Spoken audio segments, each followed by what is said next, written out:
Hello, I'm Craig. Welcome back to the workshop. I thought I'd just do a video to show that I'm still alive and I'm still kicking. My subs are up to 800 now, or 820 something, which is amazing. Thank you everybody that subscribed. Really amazed about that and really happy about that. I'm sorry I haven't made a video for the last 2 or 3 weeks. Been really busy and overcommitted in the last couple of weeks because we're trying to buy a house. We found a place in the countryside, half an hour out of our city, and we've put an offer in and it's been accepted, so now it's subject to finance.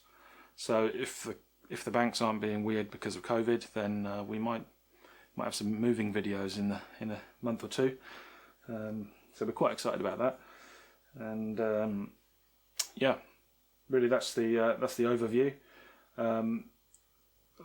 Again, I'm sorry about the 2 or 3 week gap. I'm just a bit of a slow worker and I sort of work in phases and sort of dip in and out of projects. So I have been working on the indicator holder and I'll do some close-up of that.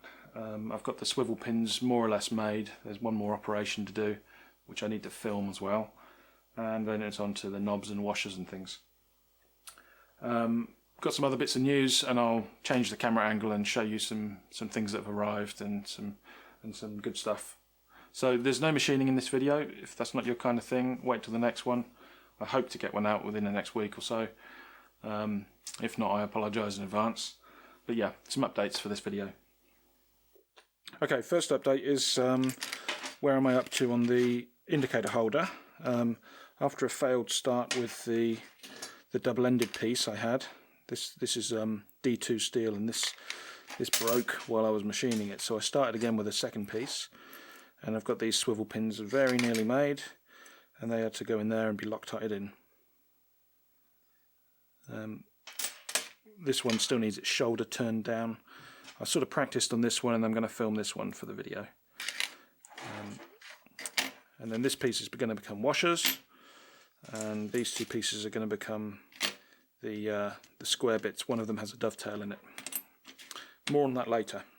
Mark Presling is a fantastic YouTuber, and he is into everything to do with machining and workshops and metal finishing and machine modification.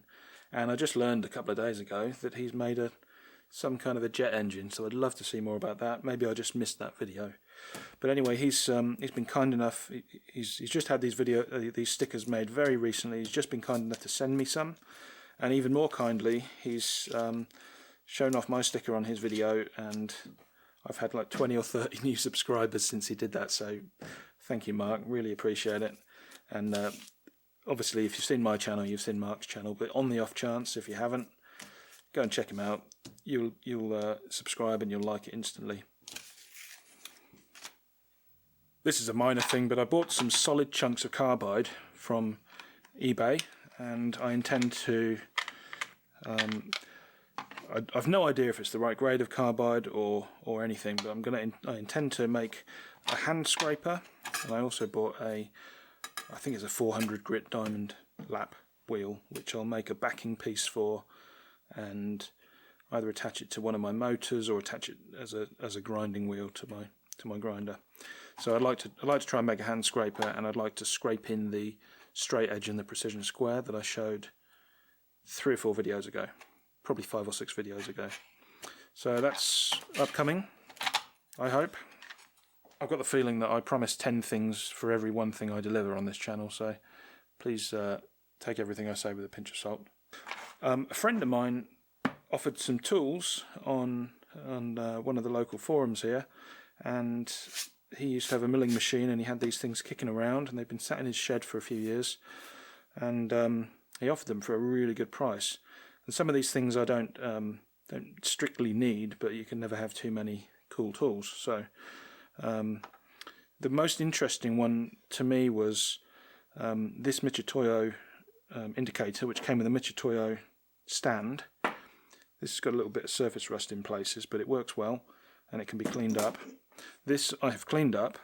The spindle was what do you say? It was sort of seized up and had a problem moving. It wouldn't move at all. So I took this apart and basically using a syringe and some penetrating oil, I kept applying to both ends of both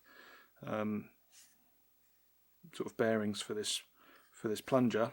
Kept applying penetrating oil and freed it up and made it work. And now it works as good as absolutely as good as new. There are no sticky points. There's no corrosion. There's no anything. I don't know how it got stuck, but it works beautifully now. And I phoned up Michitoyo, and they've got a new bezel with a new crystal on the way for $6.53 Australian, which is about $5 American. So this will be as new. So I'm really pleased with that. And this stand, the Michitoyo stand, compared to the types of stands I've got, which are this kind of single lock type, I've always avoided these. They're actually more rigid, they're more sturdy and solid, and they don't move when you don't want them to.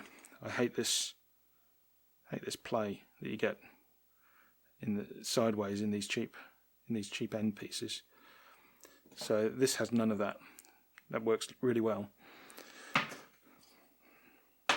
The next thing that came from him, it was Scott, by the way, my friend Scott, was a set of parallels. They need a bit of a clean up, but these are good because some of them are thicker, and sometimes I'm using one parallel in the mill vise, and a single thin parallel can be a bit unstable, but a single thick one can be just right, can be just what you need.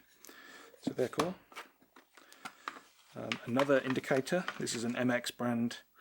30mm metric, actually there's about 31, 32, jeweled indicator, so it's super smooth, just runs beautifully. So yeah, you can never have too many of these things. And a set of number 10 taps, the taper intermediate bottoming tap.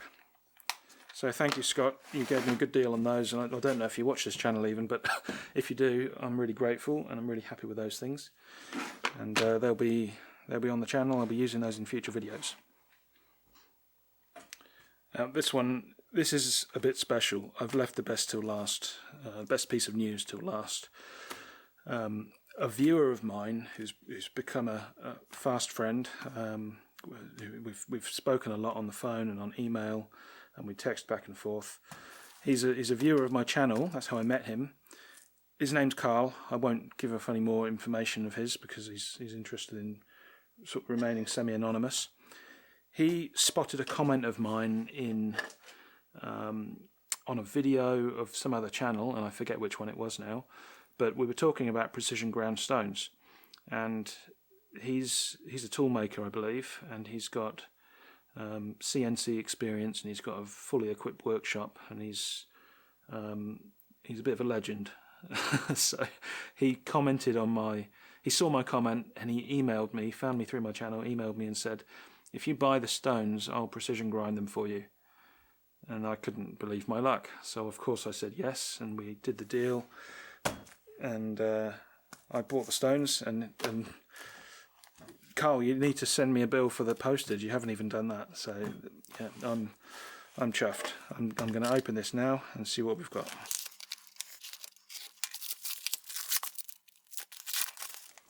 Oh, I did see this before. Sorry, I forgot to show you that. I hope you get many smiles from these, Carl. Yeah, I reckon I will. Oh, he's done this up like Fort Knox.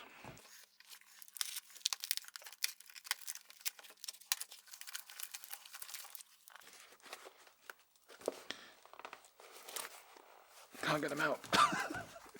Okay, let's see if I can cut them out. There we go. So we talked about whether to use aluminium oxide or silicon carbide stones. We talked about preferring the non-oil filled ones. We talked about the different sizes that were available. Carl's done this before. He's got surface grinders. He's got a hydraulically powered surface grinder and a manual one. And I don't remember which one he used to make these, but there was lots of decision making to be done about how these were going to be formed.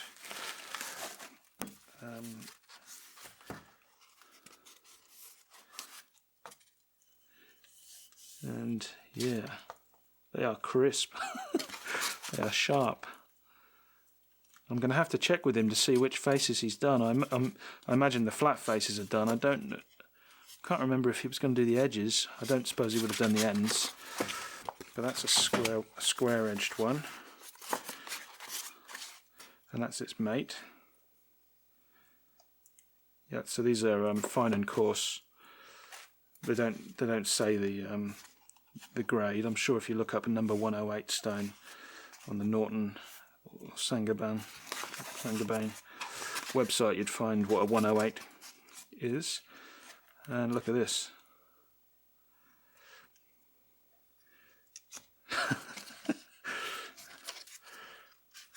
Carl's a Bogues man.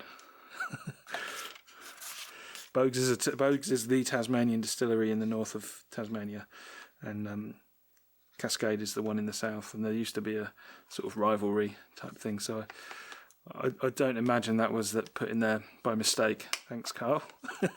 I'm in the south of Tasmania. And yeah, he showed me there was a tiny chip on here, but I don't think that matters at all.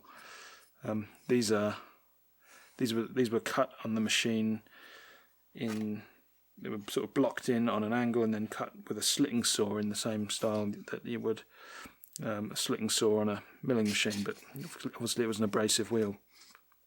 So this is for getting into dovetails and all that kind of stuff. So that is really cool. I've never used these. I know you're supposed to rub them together before you use them. I'll give you a oh yeah.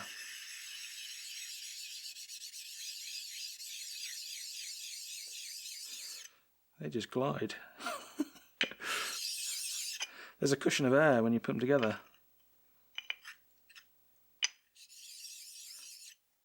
Very nice.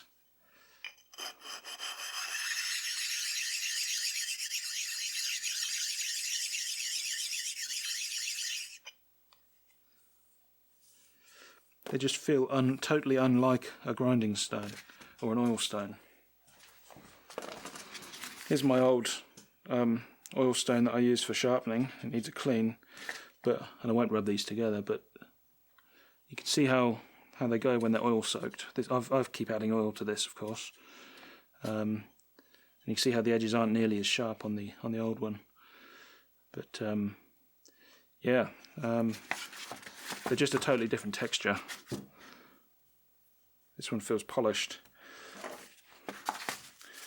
Carl, you are the man. Thank you very much. This is such a gift. Obviously you'll see these on the channel. I need to learn how to use them, and I need to make good use of them so that it wasn't a waste of time. It certainly wasn't a waste of time. These will be very handy.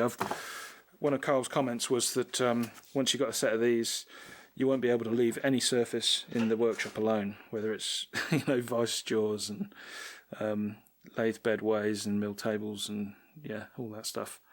So I'll probably wear these out in a couple of weeks, Carl, and I'll need some new ones.